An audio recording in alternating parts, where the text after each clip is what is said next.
Bonjour les amis, nous espérons que vous allez tous bien. Aujourd'hui, nous parlerons des 6 critères de sélection du programme de travail qualifié du fédéral ou encore de entrée express. Déjà, nous vous invitons à vous abonner si ce n'est pas encore fait. En fait, qu'est-ce que c'est les 6 critères de sélection? Il faut dire que pour être admissible au programme de travail qualifié, il est bien vrai que la vidéo précédente parle des exigences minimales requises pour entrer express, pour être admissible. Vous pouvez même avoir ces 3 critères obligatoires, mais il faut comprendre que c'est tout un système, c'est tout un package. Et dans ce package global, il y a 6 critères de sélection. Je veux dire, il y a 6 gros leviers qui constituent véritablement votre admissibilité ou non. Alors, euh, cette admissibilité ou alors ces 6 critères font un total de points de 100. 100 points. On est tous d'accord. Voilà. Et si vous obtenez 67 points ou plus, vous êtes admissible.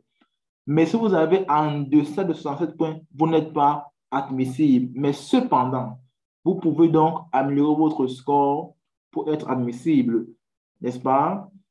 Et donc, directement, sans plus tarder, nous allons entrer dans le vif du sujet. Quels sont les 6 critères de sélection de ce programme de travail qualifié du fédéral? On a, premier point, pour les compétences linguistiques. On va aller pas à pas. Compétences linguistiques. Voilà. Déjà, la vidéo qui précède parle de compétences linguistiques dans l'un des 3 critères requis. Il faut donc dire que hmm, vous pouvez obtenir jusqu'à 28 points pour vos compétences linguistiques en français et en anglais. Donc, c'est jumelé français et anglais. Nous vous accorderons des points en fonction de votre capacité à écrire, lire, comprendre l'oral et vous exprimer oralement ou encore l'expression orale. Voilà. Donc, voici donc ici les différents points, n'est-ce pas? Voilà. Euh, Si vous avez un niveau de compétence linguistique de 9, ça veut dire quoi? Euh, Ça veut dire que expression orale, n'est-ce pas? Vous avez un NCS de 9 oui, ça vous confère 6 points. Compréhension orale, si vous avez un NCS de 9 en compréhension orale, ça vous confère également 6 points. Lecture, si vous avez en lecture un NCS de 9, ça vous confère 6 points. Écriture également, pareil. Vous convenez avec moi que si on fait 6 fois 4 modules, ça fait 24 points, n'est-ce pas? Pour la première langue officielle. Maintenant, la deuxième langue uniquement vous conférera 4 points, n'est-ce pas? Voilà. Donc, ça fait donc un total jumelé de 28 points. De 28 points, n'est-ce pas? Et vous pouvez le constater, vous pouvez lire moins. Oh là là, un instant, les amis. Voilà, OK. Moins que le niveau 7 des NCSC, non admissible, non admissible, non admissible, non admissible. J'espère qu'on est tous d'accord, n'est-ce pas? Voilà. Donc, voilà donc euh, les points que vous aurez en compétences linguistiques. Donc, vous pouvez déjà faire une estimation de, du score que vous pourrez avoir en compétences linguistiques. Vous pouvez faire une estimation. Mais si je vous suggère de faire une estimation, euh, c'est-à-dire pas, c'est-à-dire une estimation qui tend à prendre le score le plus bas et non le score le plus haut. Vous me comprenez? Voilà. Donc, après, la compétence linguistique qui est le premier pilier sur les 6 critères. Nous avons en deuxième point les études. Voilà. Les études vous confèrent 25 points au total, n'est-ce pas? Voilà. Ça veut dire que si vous avez étudié au Canada, vous devez détenir un certificat. Voilà. En fait, qu'est-ce qu'il faut dire? C'est quoi? C'est que en termes d'études, si vous avez un score, si vous avez un master 2, si vous avez un master 2, si vous avez un master 2, voilà, ok, merci les amis, merci, merci, merci, merci. Donc, si vous avez un master 2, ça fait 25 points, direct, c'est net, c'est propre, on souffre de rien. On est d'accord? Si vous avez maintenant une licence, ça diminue au fur et à mesure. Donc, on va essayer de cliquer ici, comment lire votre évaluation.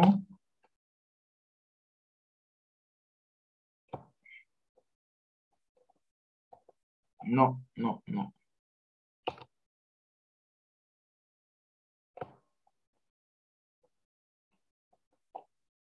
Point pour les études. Voilà. Donc, vous devez inclure votre type de compétence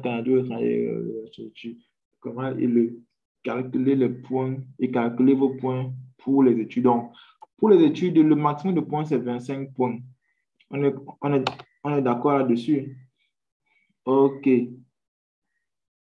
Un instant, un instant. Table de comparaison.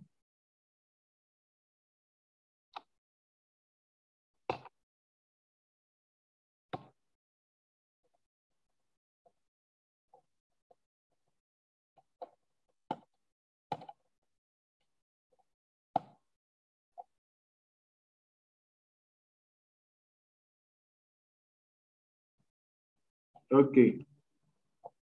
Bon, OK. On va aller sur le troisième point, le point sur l'expérience de travail. Maximum 15 points. Et il faut savoir que si vous avez seulement 1 an de travail, ça vous confère 9 points. Si vous avez 2 ans à 3 ans de travail, ça vous confère 11 points. Si vous avez 4 ans à 5 années de travail, ça vous confère 13 points. Si vous avez 6 ans ou plus, ça vous confère 15 points. Donc, vous voyez, vous pouvez déjà noter dans votre calepin le score qui correspond à votre expérience de travail. On est d'accord là-dessus? OK. Voilà. Bon, comme j'ai déjà fait une vidéo sur comment trouver sa CNP. Donc, voici ce que je disais.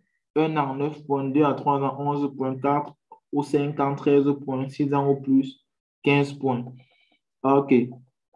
Maintenant, le troisième point sur les 6 critères de sélection, c'est les points pour l'expérience de travail. Déjà, on a parlé de ça. Le quatrième point maintenant, c'est l'âge, les points pour l'âge. OK. Voici les points sur l'âge. Moins de 18 ans, 0 point. Il faut avoir un âge supérieur à 18 ou égal à 18, voilà. Donc, 18 à 35 ans, vous avez 12 points. Vous avez le maximum. 36 ans, 11 points. 37 ans, 10 points. Au fur et à mesure que vous prenez de l'âge, les points diminuent. C'est normal parce qu'ils veulent une main-d'œuvre qualifiée. Ils veulent la jeunesse pour développer leur économie. Donc, le point suivant, le cinquième point, c'est l'emploi réservé au Canada. Ça comprend maximum 10 points. Voilà, donc, il faut avoir une offre d'emploi valide au Canada pour avoir ces points-là. Bon, maintenant, le sixième point, c'est la faculté d'adaptation.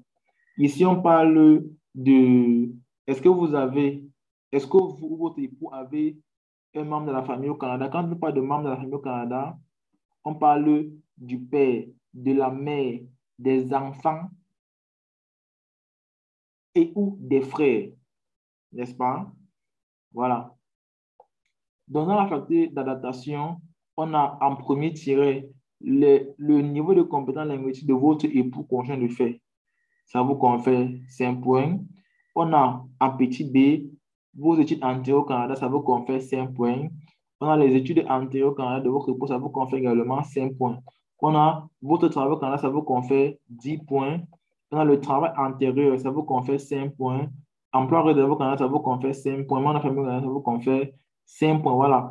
En ce qui concerne les membres de la famille au Canada, on parle vous ou votre époux ou conjoint de fait avec un membre de la famille qui vit au Canada, est âgé de 18 ans ou plus et surtout un Canadien ou résident permanent du Canada. Ce membre de la famille doit être un parent, un grand-parent, un enfant, un petit enfant, votre frère ou soeur, votre oncle, votre neveu. Hein? On est bien d'accord là-dessus. Donc, chers amis, voici, nous sommes arrivés au terme de cette vidéo. Nous espérons qu'elle vous a plu. Nous vous invitons une fois de plus à vous abonner si ce n'est pas encore fait pour qu'ensemble, nous puissions toujours continuer à produire du contenu qui vous aidera dans votre projet d'immigration. Ici, il faut le dire, notre projet est que vous puissiez faire votre projet d'immigration par vous-même. Oui, par vous-même. Ce sera plus bénéfique pour vous et plus économique. Alors, donc, nous vous invitons à vous abonner et on se dit à très bientôt. Bye bye.